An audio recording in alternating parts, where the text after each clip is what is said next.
আপনাদের শ্রমে ঘামে আপনাদের ত্যাগেই গণ অভ্যুত্থান তৈরি হয়েছে, যে কারণে আজকে এখানে আমরা নিরাপদ সভা করতে পারছি।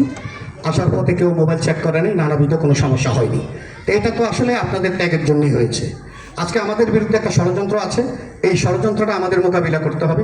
গতকালকে আমি চাঁদপুরে ছিলাম, সেখানে একটি সভায় আমি বক্তব্য করেছিলাম, সেখানে জামাত ইসলাম নিয়ে কথা বলেছিলাম। আমরা যে জামাত ইসলামের তাদের সমবেদনা জ্ঞাপন করেছিলাম, তাদের প্রতি যখন মারাত্মকভাবে অত্যাচার হচ্ছিল, আমাদের প্রতি হচ্ছিল। জামাত ইসলাম একটা সময় 13 সাল থেকে আপনার এই 2024 পর্যন্ত কোনো আন্দোলনে তারা ছিল না, তারা শুধুমাত্র বাহবা নেওয়ার জন্য অনেকভাবে অনেক কাজ করে।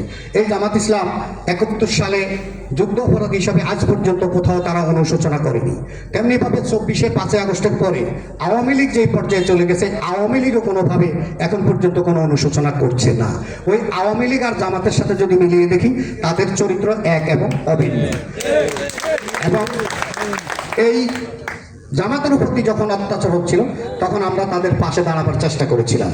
সেই কারণে আমাদেরকে অনেক সময় রাজাকারের বদনাম কাঁধে নিয়েও চলতে হয়েছে। এবং 2018 সালে জামাতের যখন নিবন্ধন ছিল না, তখন আমার নেত্রী দেশনেত্রী বেগম খালেদা জিয়া জামাতকে ধানের শীষ মার্কা দিয়ে ভোট করবার জন্য, নির্বাচন করবার জন্য সুযোগ দিয়েছিল। সেই জামাত ইসলাম আজকে সেটা ভুলে গিয়েছে। আজকে জামাত ইসলাম বিএনপির বিরোধিতা করে আমার সহজ সরল মা বোনদের কাছে গিয়ে বলতেছে যে তারা এমনভাবে মিথ্যাটাকে সাজিয়ে বলছে, মনে হয় যেন এটা বাণী, এটা বিশ্বাস না করলে মনে হয় যেন পাপ হবে। এবং তারা এমনভাবে বলছে যে দাঁড়িপাল্লায় ভোট দিলে আপনি জান্নাতে যেতে পারবেন। আমার সেই সাধারণ মানুষগুলো এইভাবে বিশ্বাস করে। এখন এই মানুষ, এই ধর্মভীরু মানুষদেরকে যখন বলা হয় দাঁড়িপাল্লায় ভোট দিলে আপনি বেহেশতে যাবেন, তা আমরা বলি সকলে নাউজুবিল্লাহ। আমাদেরকে চোখ কান খোলা রাখতে হবে। দানের শীষ একটি বড় শক্তি, এই শক্তিকে কেউ যাতে হারিয়ে দিতে না পারে ষড়যন্ত্র করে। আপনারা অনেক কষ্ট করেছেন, 17টি বছর ঘরে থাকতে পারেননি, ব্যবসা করতে পারেননি, বউ বাচ্চাদের দেখতে পারেননি, বাচ্চাদের লেখাপড়া করাতে পারেননি, নিরাপদে চলতে পারেননি, বড় মোবাইল হাতে রাখতে পারেননি। এই যে এত অত্যাচার, নির্যাতন, গুমের শিকার হয়েছে অনেকেই শহীদ হয়েছে, অনেকে জেল কেটেছেন, অনেক গায়েবী মামলার আসামি হয়েছেন।